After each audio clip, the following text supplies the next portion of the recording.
Ya, bismillahirrahmanirrahim. Assalamualaikum warahmatullahi wabarakatuh. Ya, alhamdulillah pada pagi hari ini kita masih bisa diberikan kesempatan oleh Allah Subhanahu wa taala untuk belajar kembali. Ya, kali ini kita akan belajar di pelajaran tematik ya, di masih tema 1 di subtema 4. Kalian bisa buka di halaman 84. Kita akan membahas pembelajaran 3, 4 dan 5 ya. Nah, bismillah kita mulai dari pembelajaran 3 ya. Di pembelajaran 3 ini kita akan belajar tentang menuliskan ciri-ciri tumbuhan khas Indonesia ya. Bisa kita lihat di halaman 85 itu ada 3 buah gambar ya, A, B dan C ya. Yang A, misalnya di situ ada gambar bunga melati. Kita sebutkan ciri-cirinya. Ciri-cirinya itu seperti apa? Seperti misalnya mempunyai kelopak yang pipih ya. Mempunyai kelopak yang lonjong, yang berwarna apa? Biasanya bunga melati warna putih bisa. Kelopaknya itu ada berapa? Gitu dihitung ya, ada 5 atau 6, pokoknya lebih dari 2 ya, berwarna putih. Nah, itu merupakan ciri-ciri dari bunga melati. Ada juga yang B itu anggrek bulan. Anggrek bulan biasanya warnanya apa? Ada yang warnanya ungu ya. Dia mempunyai kelopak yang agak lebar, mempunyai warna yang cerah, warna ungu ya. Terdiri dari 4 sampai 5 itu ya, 3 kelopak lebih ya. Itu ciri-cirinya. Lalu yang C itu ada bunga apa? Bunga Padma raksasa atau bunga Rafflesia arnoldii. Ciri-cirinya bagaimana? Nah, ciri-ciri bunga Rafflesia, dia memakan serangga, mengeluarkan bau busuk, memiliki ukuran yang lumayan besar dari bunga lainnya, mempunyai kelopak yang berbintik-bintik berwarna merah dan lain sebagainya seperti itu. Itu adalah penyebutan ciri-ciri pada bunga. Nah, di pembelajaran selanjutnya di muatan SBDP kita akan belajar tentang teknik potong, lipat dan sambung. Apa sih teknik potong itu? Teknik potong adalah memotong atau memisahkan benda menjadi beberapa bagian. Contohnya seperti kita menggunting kertas ya, untuk misalnya kalau misalnya kita lihat mozaik ya, itu kan terdiri dari beberapa potongan-potongan bahan ya. Kayak kemarin kita sudah praktik untuk membuat bunga menggunakan potongan kulit jagung ya. Nah, itu kita pasin dengan ukuran bunga, otomatis kita menggunakan teknik potong agar sesuai dengan gambar. Ada juga teknik lipat. Kalau misalnya kita sering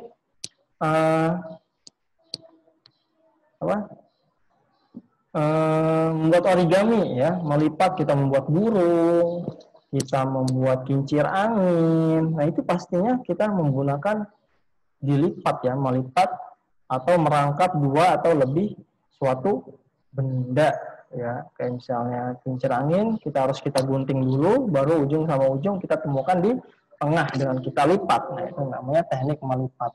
Ada juga teknik sambung. Apa itu teknik sambung? Yaitu adalah teknik menggabungkan beberapa bahan menjadi satu.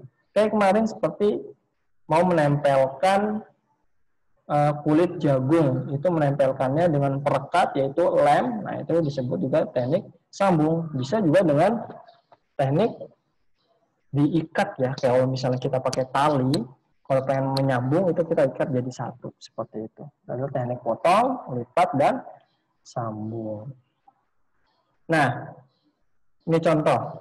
Ini mozaik yang menggunakan teknik sambung. Nyambungnya dengan apa? Menggunakan ya perekat lem. Nah, ini soal cerita tentang pembagian bilangan. Sama seperti penjumlahan dan perkalian, pengurangan. Sebelum mengerjakan soal cerita, maka yang perlu dilakukan adalah kita pahami dulu soalnya. Nah, lihat ada contoh soal. Contoh soal di buku pena di halaman 87 ya. Contohnya, ibu membeli 72 jeruk, nomor 1, lihat. Ibu akan menempatkannya ke dalam 6 piring sama banyak. Berapa banyak jeruk di setiap piring? Berarti diketahui, ya, kalimat matematikanya seperti ini. Diketahui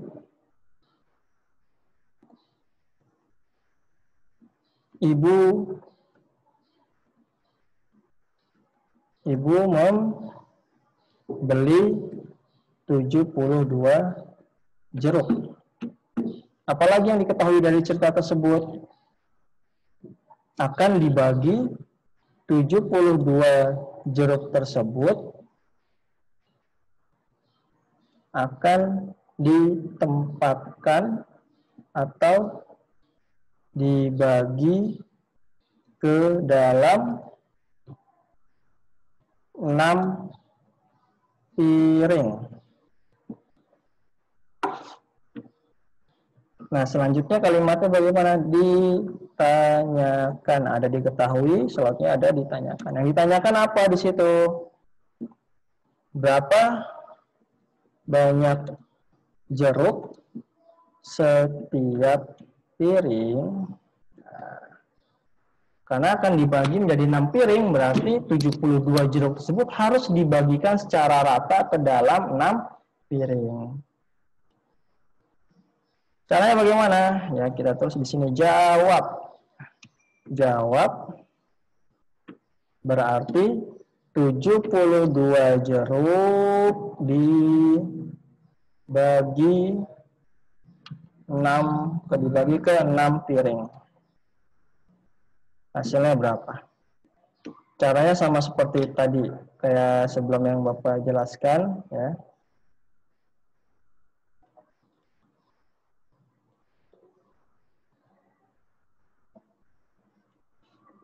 Yang di dalam kurung angka berapa? Ya, angka 72 ya. 72 di dalam kurung, angka 6-nya di luar. Cara pertama yaitu dari depan dulu ya. Kita ambil satu angka dari depan. 7 dibagi 6. Kita bagi atau kita kurangi. Berapa hasilnya? Ya, 1 kita taruh di atas sini ya, sejajar dengan angka 7. Setelah itu, angka 1 ini hasilnya dikalikan 6. Berapa 1 dikali 6? Ya, hasilnya adalah 6. Setelah itu diapain caranya? Ya, betul. Dikurangi. 2 dikurang 0 hasilnya berapa? 2. 7 dikurang 6 hasilnya berapa? 1. Berarti hasilnya 12 ya. 12. Cara selanjutnya adalah kita ambil dulu angka 1 dari depan ya. Angka 1 ini dibagi 6 bisa tidak? Atau 1 dikurang 6? Ya, tidak bisa ya. Berarti kita ambil 2 angka. Kita ambil angka semuanya, 12 dibagi 6. Bisa dengan cara dikurang, 12 kurang 6 berapa? 6. 6 lagi dikurang 6 berapa? 0. Berarti hasilnya berapa? Berapa kali 6 dikurangi? Ya, betul, dengan 2 kali 6. Jadi di sini 2 ya.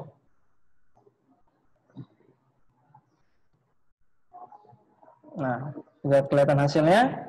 Baru 2 ini kita kali 6 hasilnya tadi ya. 2 dikali 6 berapa? Ya, betul, 12.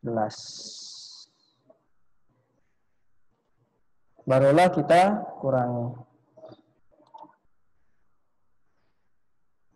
12 dikurang 12. Ya, hasilnya 0. Habis ya. Berarti 72 dibagi 6 dapatnya berapa? Ya, 12 hasilnya. Berarti 72 jeruk dibagi ke 6 piring. Berarti masing-masing piring isinya berapa jeruk? Ya, betul. Isinya adalah 12 jeruk. Ini kalimat matematikanya ya. Jadi ada diketahui, ditanyakan, jawab, setelah itu baru di bawahnya adalah kesimpulan. Jadi,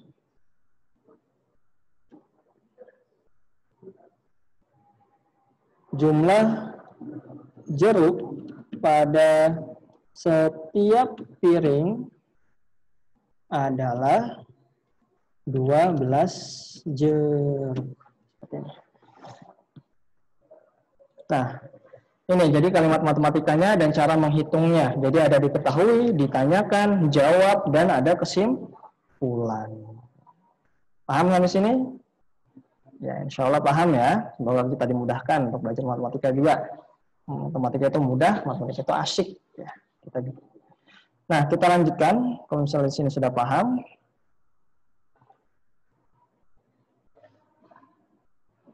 Di pembelajaran 4, ini kita di sini akan belajar tentang membuat laporan. Ya. Membuat laporan tentang perkembangbiakan tumbuhan. Nah, bagaimana sih cara supaya kosakata kita banyak atau kata-kata yang belum kita ketahui terus kita jadi tahu? Dan cara pertama kita harus banyak-banyak membaca buku, terutama ya minimal buku yang ada di buku tematik ya. Nah, cara pertama adalah membaca teks.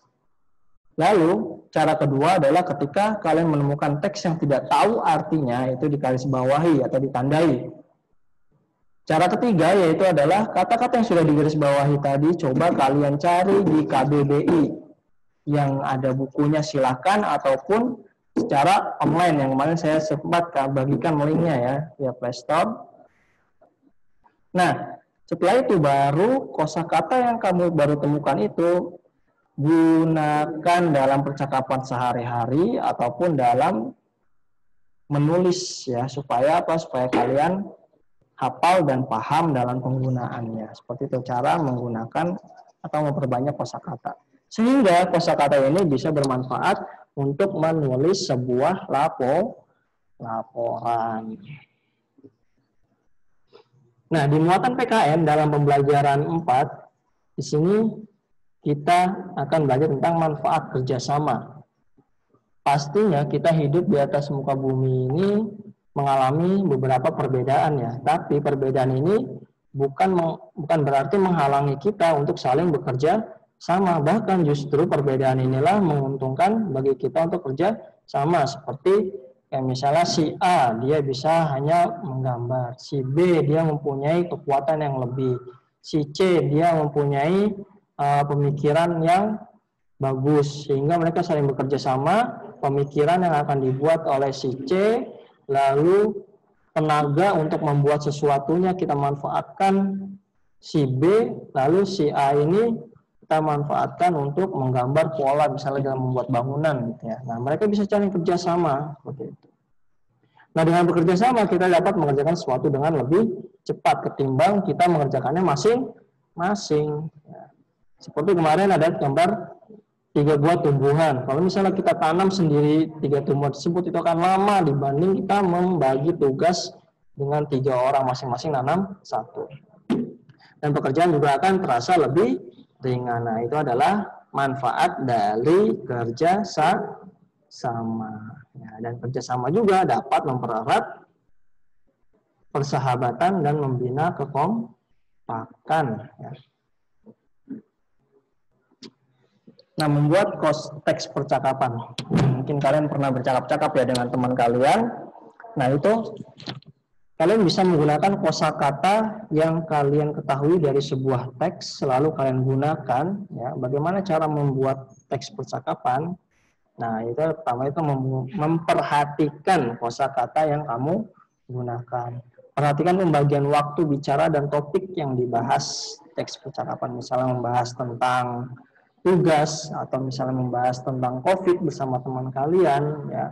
COVID sendiri pun pasti kosakata yang baru kalian dengar ya. Mungkin satu dunia baru mendengar COVID setelah ketika bulan Maret atau misalnya bulan Januari. Karena memang sebelumnya kita tidak tahu. Akhirnya kita sering nonton berita, kita tahu COVID itu apa sih? Oh, ternyata virus yang mematikan yang sedang melanda dunia. Ada juga PSBB, ada juga ODP, ada juga OTG, ya banyak.